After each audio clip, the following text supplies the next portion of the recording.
নমস্কার, আপনারা দেখছেন চলছে চলবে রণজিতের সঙ্গে। নিত্য নতুন প্রতিবেদন পেতে চোখ রাখুন আমার এই চ্যানেলে। আমাদের পাশে দাঁড়ানোর জন্য আপনাদের সমর্থনটা ভীষণভাবে প্রয়োজন, তাই চ্যানেলটিকে এখনও যারা সাবস্ক্রাইব করেননি তারা সাবস্ক্রাইব করে আমাদের পাশে থাকবেন। জয়েন বাটন অপশানে গিয়ে আমাদের মেম্বারশিপ নিতে পারেন, তাহলে ভীষণ উৎসাহিত বোধ করব। আসি মূল প্রতিবেদনে। আমার ক্যাপশনে দেখেছেন যে মার শুরু এবং হার দুয়ারে। কেন বলছি, দেখুন, যে সমস্ত জায়গায় নির্বাচন ইতিমধ্যে সংগঠিত হয়েছে এবং যে সমস্ত জায়গায় সংগঠিত হবে, প্রত্যেকটি জায়গায় শাসক দলের দাঁত নখ যেন বেরিয়ে পড়ছে। মুর্শিদাবাদে মোহাম্মদ সেলিম যেভাবে ভোটটা করিয়েছে এবং এই শাসক দলের সমস্ত চক্রান্ত, চোখরাঙানি, শাসানি, ধমকানি প্রতিহত করে ভোটারদের ভোট দেওয়ার ব্যবস্থা করে দিয়েছেন এবং স্বতঃস্ফূর্তভাবে বিরাট মাত্রায় মানুষ ভোট দিয়েছে। এ থেকে শাসক স্পষ্ট বুঝতে পারছে যে কি হতে যাচ্ছে এবং সেই কারণে শেষ তারা একটা মরিয়া মানুষকে ভয় দেখানোর চেষ্টা করছে। শুধু এই মুর্শিদাবাদ নয়, হাওড়াতে আপনারা দেখেছেন, শ্রীরামপুরে আপনারা দেখেছেন, দমদমে দেখেছেন, প্রত্যেকটি জায়গায় শাসক তার সর্বশক্তি দিয়ে চেষ্টা করছে সাধারণ মানুষকে কিভাবে ভীত সন্ত্রস্ত করা যায়।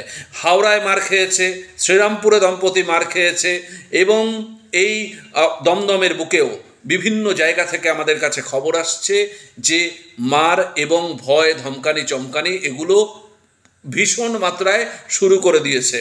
আসলে বামেদের বিভিন্ন মিটিং মিছিল এবং প্রতিদিন আপনাদের আমরা দেখিয়েছি যে সাধারণ ভোটার যারা অ্যাপলিটিক্যাল, মানে কোনো দিন রাজনীতির ঝান্ডাটা পর্যন্ত ধরেনি, তারাও কিন্তু এবারে যথেষ্ট সচেতন, সজাগ এবং বেশ কিছু জায়গায় এমন নজির দেখা গেছে, যেমন আমি আপনাদের বলি যে সৃজন, এদিকে দীপশিতা, ওদিকে আপনার মনোদীপ ঘোষ, সব্যসাচী হাওড়ায়, এদের জন্য এমন ছেলে মেয়েরা রাস্তায় নেমেছে, নতুন পড়ুয়ারা, যুবকেরা যেভাবে রাস্তায় নেমেছে সেগুলো কিন্তু বিরোধীদের কাছে যথেষ্ট শিরোপীড়ার কারণ। তারা স্পষ্ট বুঝতে পারছে যে এই ভোটারদের যদি কিনা এই রকম আস্ফালন থাকে বা ভোটারেরা যদি এইভাবে স্বতঃস্ফূর্ততা দেখিয়ে প্রতিদিন লাঞ্ঝান্ডার তলে যদি আসে, তাহলে নির্বাচনে যে তাদের একটা ভরাডুবি হতে যাচ্ছে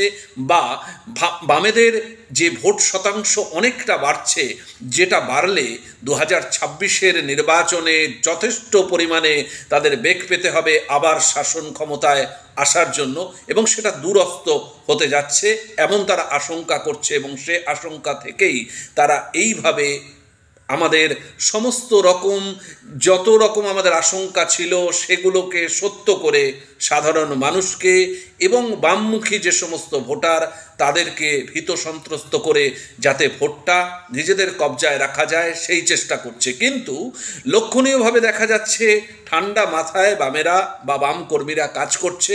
তারা প্রতিহত প্রত্যেকটা জায়গায় করার চেষ্টা করছে, কিন্তু সেই রকম আইন নিজেদের হাতে তুলছে না, কিন্তু প্রতিহত করে নিজেদের কাজটা হাসিল করছে।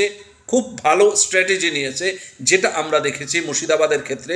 মুর্শিদাবাদে আপনারা হয়তো কতটুকু জানেন জানি না, একটা বিপুল মাত্রায় এই বাম ছাত্র যুব কর্মীরা তারা কিন্তু বুথ আগলে পড়েছিল এবং কোনো জায়গায় কোনো ম্যানিপুলেশনকে প্রশ্রয় দেয়নি।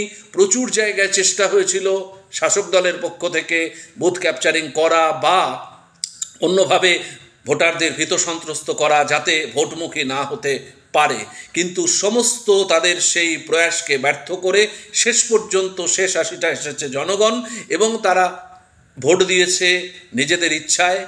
4 জুন তার ফলাফল নিশ্চিতভাবে দেখা যাবে, কিন্তু শাসক বুঝতে পারছে যে তাদের সামনে কঠিন অন্ধকার ঘনিয়ে আসছে এবং অচিরেই তাদের এই সাম্রাজ্য ভেঙে পড়বে তাসের ঘরের মতো।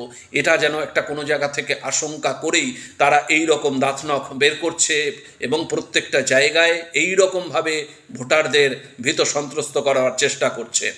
আমরা আরও আপনাদের সামনে এ সম্পর্কিত তথ্য যেগুলো আমাদের সামনে আসবে দিতে থাকব। আপনাদের চোখ থাকুক চলছে চলবে রণজিতের উপর। ধন্যবাদ।